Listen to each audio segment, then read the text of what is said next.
Hello and welcome to the BR Connection. I'm Pat Riley and my co-host is our Superintendent of Schools, Mr. Derek Swenson, and here we are, a new school year, Derek. Feels like we just ended the last one. I know. We were sitting here talking about the end of the school year Yes. not too long ago, but yes, another school year is amongst us, and we've had a great opening the last few weeks. A lot of exciting things going on throughout the district, a lot of new faces in the district too. So we're very excited about the 2019-2020 school year. Off to a good start. That's great. Yes, knock on wood. The buses continue to pick up students and drop them off, as there's always an important piece to it. Our teachers have all their curriculum resources. Prior to the school year, we're already in our classrooms. Our custodial staff and our maintenance crew and our grounds, I can't say enough about those folks.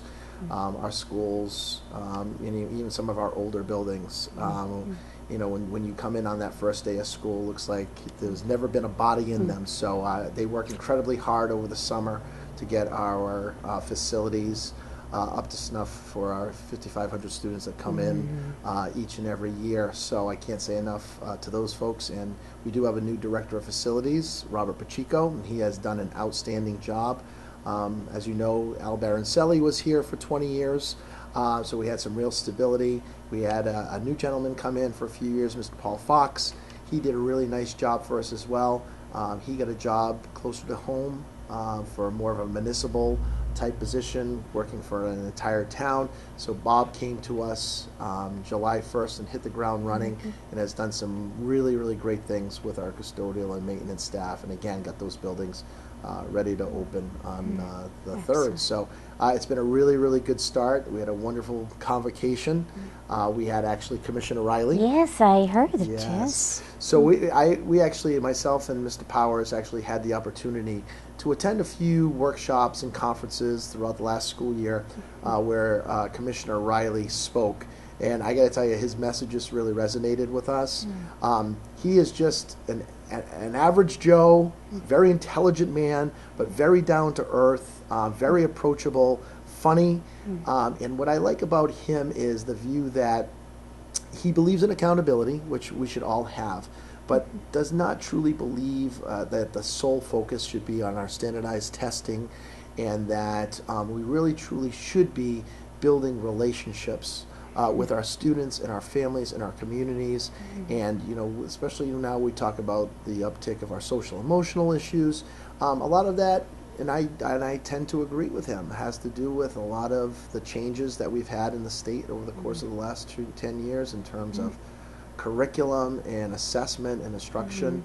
That puts a lot of strain and stress on not only the students but the faculty and staff as well. So he is really about, again, he's not saying that we have to get away from accountability. All of our schools should be held accountable to high standards in high quality instruction each and every day, but not so much putting the onus on our standardized testing. So that message, and just his message about creating positive working environments for our staff and students, I just felt as though he would be someone that really, truly our staff could connect with. And I thought, what a better way than to invite him into our convocation.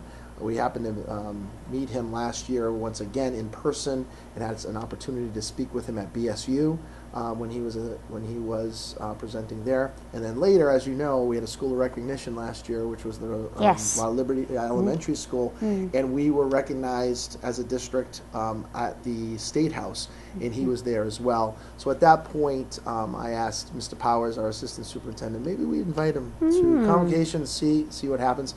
Mr. Powers was good enough to reach out to his assistant, and within a day or two, they responded back that they would be joining us. So his message was great. He really stole the show, and I actually told him at the end, there's only really one clown in the circus, and it was me. But he did steal this. He did steal the show, but and even stayed for our convocation video, which he found to be very humorous, because we put some elements about the Department of Ed and him as the commissioner in there as well. So it was a great day. We got a lot of positive feedback from our staff, stating that it was a very energizing welcome back. That, along with the professional development that we had that followed, that Mr. Powers did a wonderful job. in putting together. He brought in some really powerful guest speakers that really motivated, with the theme being about relationships and building relationships, not only with our students and our families, but with one another as colleagues in collegiality. So it was a great week. And then on September 3rd, our grades 1 through 12 students came in, which was wonderful. And then on the 4th, we had our pre-K and kindergarten kids come in. I just want to thank the folks on the Bridgewater side, with the kindergarten folks who helped in that, and of course the wonderful Rave volunteers on the Raynham side who ride our buses and help with that pretty emotional day, not only for the kids but for the parents as well. So it's nice to see, for a parent, and I'll be that parent next year because I'll have a kindergartner going in. But it's nice, I think, for the parents to be at the bus stop and to see not only the welcoming face of the bus driver, but also someone from the community who's involved with the schools through the Rave program, being there with the children. So, and it's so important, Derek. I did have a chance to ride a couple of those buses that, for the young ones especially, a parent needs or a designee needs to be at that bus stop to get that child, because you want to make sure that you're connecting the child to someone who's responsible to take that child home. Yes, in fact, that's actually within our school committee policies, that students K through 4 need to have a parent in the morning with them,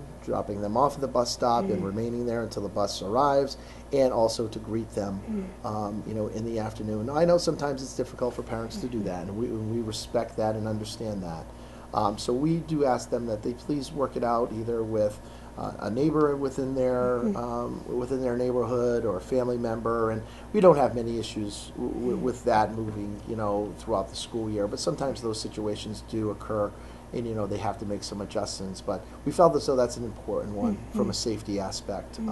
We did actually change some of our dismissal procedures at some of our schools this year. One in particular at the La Liberty Elementary School, where now it's no longer a rolling pickup where parents would come and they would dismiss the students and the parents would then greet them in the parking lot. We felt as though in this day and age, with safety and security being at the forefront of what we do here in the district, to have the parents come in with a sign-out procedure similar to what they do at the Merrill Elementary School. They do it on the Mitchell Elementary School, on the Bridgewater side as well. First day, as first days go, there was some bumps in the road that we had to kind of work through. But we have a wonderful new principal, Holly Hargraves, who is there, and she has done a fabulous job over there.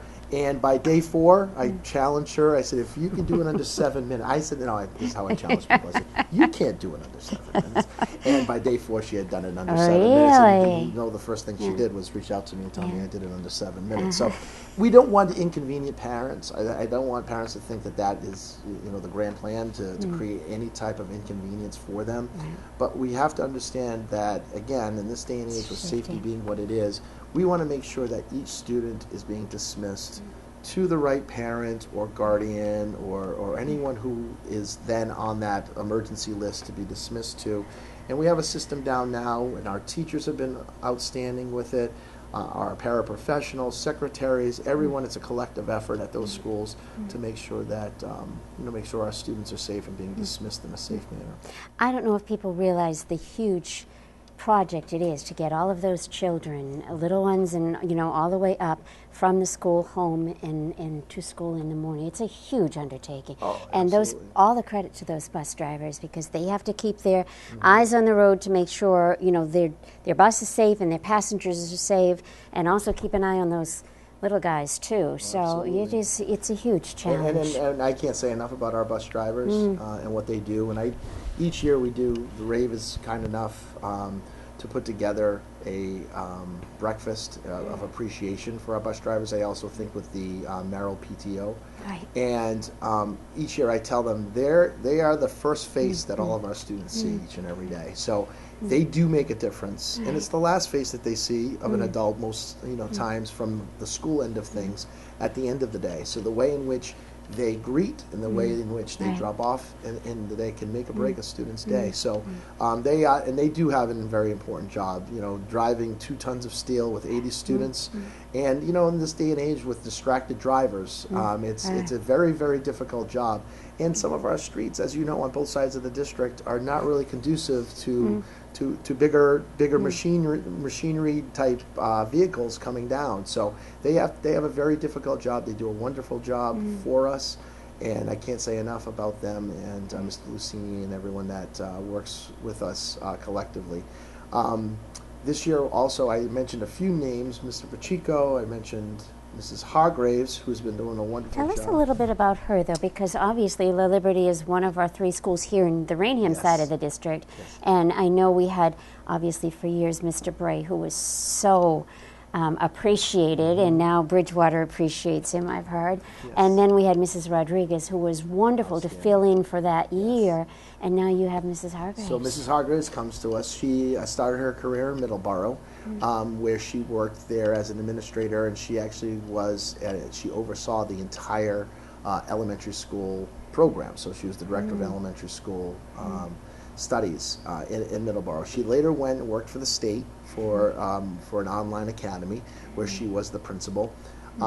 During her interview, she basically stated that she loved what she was doing through the state, and it was, she was gratified with what she was doing. However, she did miss that interpersonal skills with the students and staff. So she was looking to come to more of a brick and mortar type building. So she just knocked it out of the park during the interview, and then when I met with her along with Mr. Powers, I always have kind of my 3 go-to questions, and she answered them on the money. And just the personality she has is perfect for that building and perfect for that age group. Right. She has been fabulous. She's worked hard all summer and make sure that she got all those schedules down, and basically really truly the big piece was that dismissal procedure. And I got to tell you, people may not think that that's a big deal for an incoming principal, but that's a big ticket item. Sure, and sure. You're really rolling the dice at that time, and really putting your trust in your staff and your community at large to make sure that this is going to work. And at first I just told her, I said, you may want to, maybe it's your observation year and you want to take it and kind of assess it. But she actually, once she was hired, came here good portion of the month of June and watched dismissal along with Mrs. Rodriguez. They had a working relationship together in Middleborough where they were both administrators. So I like the fact that she was willing to come in prior to her, July 1 start, just to kind of get the lay of the land. Right. And I really think that benefited her in the long run, because she was able to maybe take that June as her little mini observation year and tweak a few things here and there that she felt needed to be tweaked. And I do agree that dismissal process did need to change a little bit. But she has a really sound mind when it comes to curriculum and instruction as well. Speaking of curriculum instruction, we also hired a coordinator of teaching and learning. That is something that I've been advocating for along with the school committee for probably about 2 or 3 budget seasons. Back before we had a lot of layoffs, say prior to 2004, I believe, in the district, we did have a director of curriculum. We did have the director of curriculum position, so you had the superintendent, assistant superintendent, and directives of curriculum. Those during those difficult, budget times and through attrition, were not filled. So we really, truly, for the last couple of years, it's been basically the assistant superintendent, who handles all K-12 curriculum. Now, I served in that role for 3 years. I will tell you, I probably did about 11 minutes of curriculum a day, because the assistant superintendent is putting out fires, is working with principals, is dealing with, parent issues, is working with transportation, is doing, working with our English language learners. It's the harassment officer. It's every hat that you can think of it. And Mr. Powers does a wonderful job of that. But it was a situation where we felt as though if we want to continue to move the district forward, and we had the School of Recognition last year, we've had level 1 and level 2 schools throughout, and we're doing all that without that kind of second layer of support for not only the central office, but most importantly for our students and our teachers. So we were able to find an outstanding candidate. Her name is Christine Richards. She comes to us from Franklin. She was a curriculum coach, K-8 in Franklin. She's come in, and she's another one who just kind of has hit the ground running. I loved her entry plan it's one of the 3 questions I always ask. Give me your entry plan. What's your first 100 days look like? And it was basically, she said, I'm going to set up a residency at each of our schools for a week, and I'm going to sit there and I'm going to walk classrooms, and I'm going to sit and have meetings with teachers, and I'm going to have meetings with students, and I'm going to have meetings with the administration, and I'm going to ask them, what from a curriculum standpoint do you feel are the greatest needs here? And then I'm going to put together a plan to come back and provide that embedded PD within the classroom, set up model lessons for teachers that may want them, work with students of high risk in certain areas. So she has done a fabulous job. I was walking the buildings this week. She's been over at the La Liberty Elementary School with Mrs. Hargraves, and I walked down the first hallway, and both she and Mrs. Hargraves were in a teacher's class room, not observing from an evaluatory standpoint, but just there, kind of being there, supporting the teachers, supporting the students, and I think the teachers are really buying into that because it's another layer of support for those teachers. And you know, our class sizes, as you know, our communities are growing. You know, this year we've done a good job, and I'm so thankful to the towns of both Bridgewater and Raynham, and the financial committees on both sides of the district, and the selectmen and the council on the Bridgewater side, and our incredible school committee for supporting a budget that allowed us to bring in some pretty significant positions to help reduce class size, also to help with that, like I just explained, with the curriculum support, and also the social emotional issues that our students have been dealing with. And we were able to now get another school adjustment counselor to go between the La Liberty and Merrill last year. And actually one on the Bridgewater side at the Williams Intermediate School. Last year we were able to add one to the Raynham Middle School. And then next year our hope is to continue to do that possibly at Bridgewater Middle School and the high school, to create a social emotional team of support that can support not only that site but district-wide should we need it. So if there was an issue that might have transpired at a specific site, taking those supports from all the schools and sending that support to that one school that might need it the most. So we've done a lot of things creatively in the last few years with our budget, but last year's budget season really truly allowed us to bring in some pretty significant, again, positions in that of reducing some of our higher class sizes, because again, our communities are growing on both sides, and we're trying to keep that K-4 population between no more than 25 students per class, and at the lower K-2, trying to keep it between 20 to 22, which has become increasingly difficult over time. But we were able to do that and add a position at the Merrill Elementary School in the first grade. Last year, through attrition, we did not fill that, and they had 27, some sections 27 to a class in some first grade sections. So this year we're right around that 23 to 25 number, which is still not great, but it's not but it's still we're incrementally trying to address that piece. But again, I can't thank the towns enough for their support in the last budget season to allow us to do all of these things that we know are now going to help us push this district further, from a curriculum and instructional standpoint. Sure, absolutely, because if you can't address those social and emotional issues, then the child's not going to learn anything. Well, that's what we say. It's when students are dysregulated, they're not able to access the curriculum. So you can have the most outstanding teachers and resources. It all comes down to, are we supporting our students not only academically but socially, emotionally enough so that they are able to be successful? And it's our demographics are changing in our towns, and that happens over time. And unfortunately, I don't think this is a BR situation. It's throughout the Commonwealth, and it's nationwide.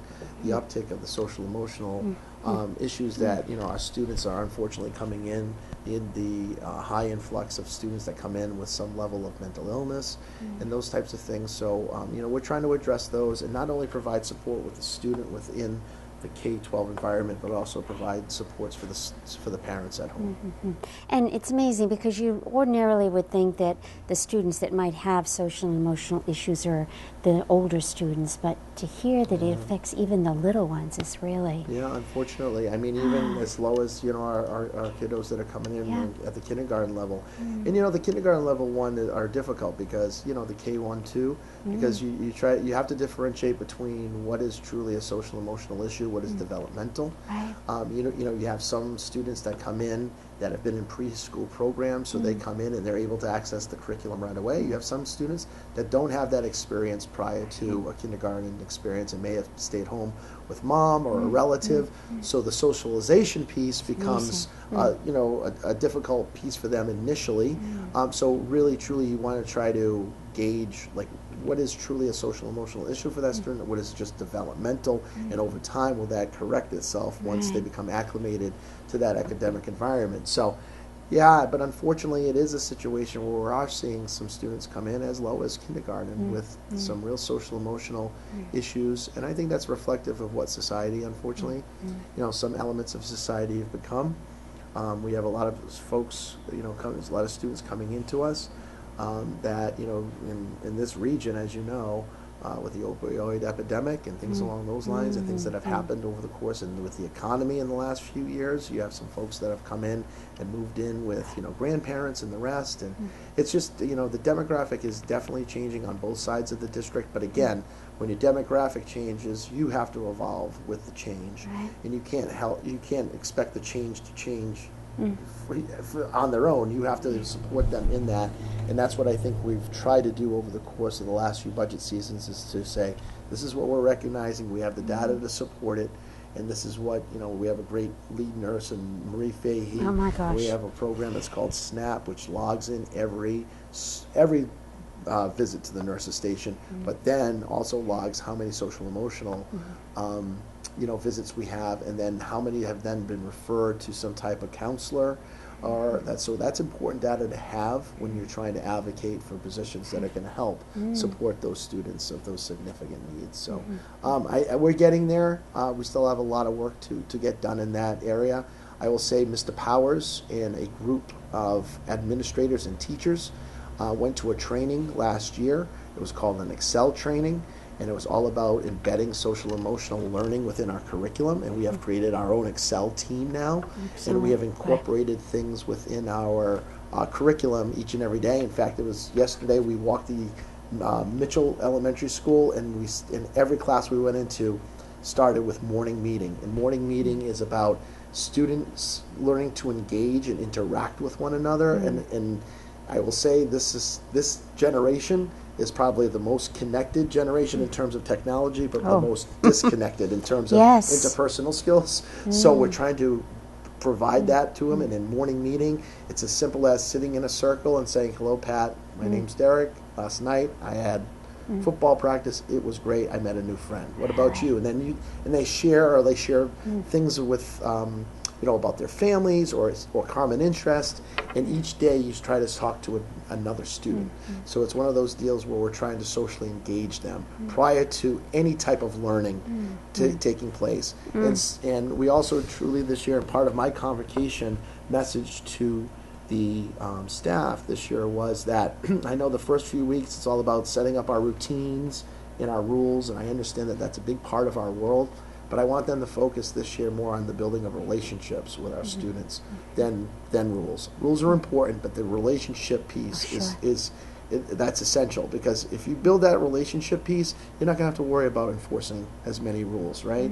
So the point being is that, and the statistics and the research will show you that if students feel like they have one positive one positive adult role model within the building, that can curb that social emotional piece exponentially. So it's kind of a shift of things that we're trying to do this year, really truly, and I think a lot of that came from us seeing Commissioner Riley and the way he is trying to lead at the state level, and then trying to infuse that here at the local level. So I think once we get that social emotional piece in, and then we have those supports that we just talked about from a curriculum standpoint, that's when we really gonna fly. Schools of recognition across the board. That's for Mr. Powers. That's no pressure, Mr. Powers. I know there's also been is always concern about security, and the district has made some improvements along that line. Sure. So, and what we did this year is we created a new student success plan, and we had 4 pillars of that. One of them was safe and supportive schools, which talked about the social emotional piece, but also talked about the physical plant. So we have really done some upgrades. We've created pedestrian traps in all of our buildings now, so that when you are buzzed in, you still have a second set of doors that you need to be buzzed in through, so you kind of have that element of security there. We also put in a new Raptor system, so basically when you visit a school now, whether you are a parent, you are a vendor, whether you are an outside agency coming in to service a student, you have to put in your license into this machine.